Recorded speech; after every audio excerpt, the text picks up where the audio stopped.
जय श्री कृष्णा। सभी को नमस्कार। हम बात करते हैं बृहस्पति देव के मिथुन राशि में गोचर के बारे में। बृहस्पति को सबसे अधिक महत्वपूर्ण माना जाता है। बृहस्पति का मिथुन राशि में प्रवेश 14 मई 2025 बुधवार को ज्येष्ठ शुक्ला द्वितीया तिथि मृगशिर नक्षत्र के तृतीय चरण में बृहस्पति का गोचर होगा और ये रात को 10:30 बजे बृहस्पति देव मिथुन राशि में गोचर करेंगे। बृहस्पति के बारे में आज हम विस्तार से जानेंगे। किस तरह से बृहस्पति देव राशि के अनुसार व्यक्तियों को फल देते हैं और किस तरह से लग्न के अनुसार फल देते हैं और हमें कैसे देखना चाहिए।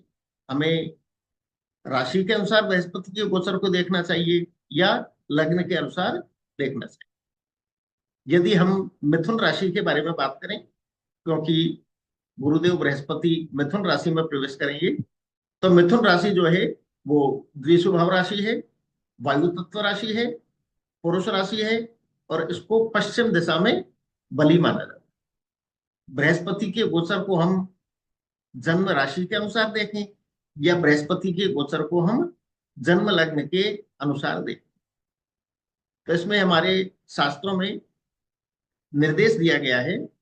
यदि किसी व्यक्ति की जन्म कुंडली में चंद्रमा पूर्ण बली है तो ऐसे व्यक्ति को चंद्र राशि से अर्थात राशि से बृहस्पति का गोचर देखना चाहिए। और यदि किसी व्यक्ति की लग्न बलवान है और चंद्रमा उतना बलवान नहीं है, अर्थात राशि उतनी बलवान नहीं है, तो उस स्थिति में उस व्यक्ति को गोचर का अधिक प्रभाव लग्न से होगा। इसके साथ साथ ही एक और नियम भी है। चंद्रमा को माना जाता है मन का कारक, यानी मानसिक रूप से व्यक्ति के ऊपर किस प्रकार का प्रभाव होगा, यदि ये हमें देखना है, राशि से देखना है। लेकिन जो अन्य क्षेत्रों पर जो प्रभाव पड़ेगा, शारीरिक प्रभाव या अन्य कारक तत्वों पर जो प्रभाव पड़ेगा, वो लग्न से देखा जाए। तो इस तरह से हम सबसे पहले जन्म पत्रिका में ये देखें कि हमारी राशि बलवान है या हमारी लग्न बलवान है। और तीसरा नियम यह है कि हमें जन्म राशि से भी देखना चाहिए, हमें चंद्र राशि से भी देखना चाहिए। यदि किसी के चंद्र राशि से शुभ स्थिति में नहीं है बृहस्पति देव का गोचर और लग्न राशि से शुभ फलदायी है, अर्थात उस व्यक्ति को मिला जुला फल प्राप्त। दूसरी स्थिति यह हो सकती है कि व्यक्ति का जो गुरु का ये गोचर है व्यक्ति के चंद्र राशि से भी अशुभ है और लग्न से भी अशुभ स्थिति में है, तो उस स्थिति में व्यक्ति को अशुभ फल की प्राप्ति होती है। तो इसी तरह से हम देख सकते हैं, यदि दोनों तरह से अशुभ है तो व्यक्ति को अशुभ फल देगा, यदि दोनों तरह से शुभ है तो व्यक्ति को पूर्ण शुभ फल देगा। यदि एक से अशुभ है एक से शुभ है तो उस स्थिति में व्यक्ति को मिला जुला फल प्राप्त होता है। और हमारे शास्त्रों में ऐसा निर्देश है कि दोनों प्रकार से ही हमें किसी भी ग्रह के गोचर को देखना चाहिए। तो आइए बृहस्पति के गोचर के बारे में जानते हैं कि बृहस्पति के गोचर को हम कैसे देखें। तो बृहस्पति का जो गोचर देखने का एक मैंने तरीका बताया जन्म राशि से। तो जन्म राशि से यदि द्वितीय, पंचम, सप्तम, नवम और एकादश, अर्थात राशि से दूसरे भाव में बृहस्पति का गोचर, पंचम भाव में बृहस्पति का गोचर, सप्तम भाव में बृहस्पति का गोचर, नवम में और एकादश में यानी 11वें भाव, इनमें यदि बृहस्पति का गोचर होता है तो वो व्यक्ति को अपने शुभ फल प्रदान करता है। इसी तरह से यदि हम बात करें तो जन्म राशि से में बृहस्पति का गोचर है, यदि षष्ठम भाव में बृहस्पति का गोचर है, यदि दसम भाव में बृहस्पति का गोचर है, तो वह मिला जुला फल व्यक्ति को प्रदान करे। लेकिन 4, 8, 12 4, 8, 12 में बृहस्पति का फल अशुभ माना जाता है। तो इस तरह से हम राशि के अनुसार देख सकते हैं। बात करते हैं लग्न के बारे में।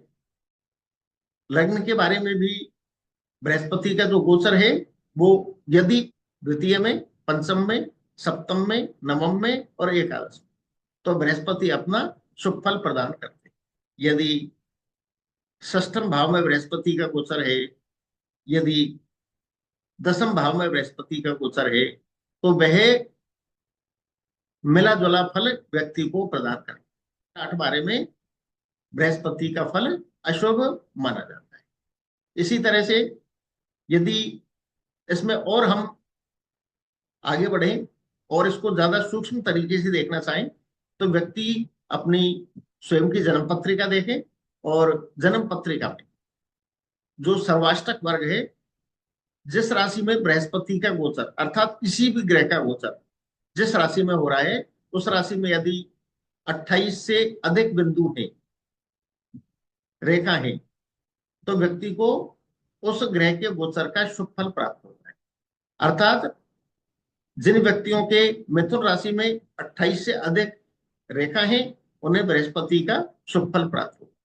लेकिन यदि 22 से और 28 के बीच में है, तो उसे मिला जुला फल प्राप्त होगा। और यदि किसी के 22 से कम रेखा है, तो उसे बृहस्पति का अशुभ फल प्राप्त होता है।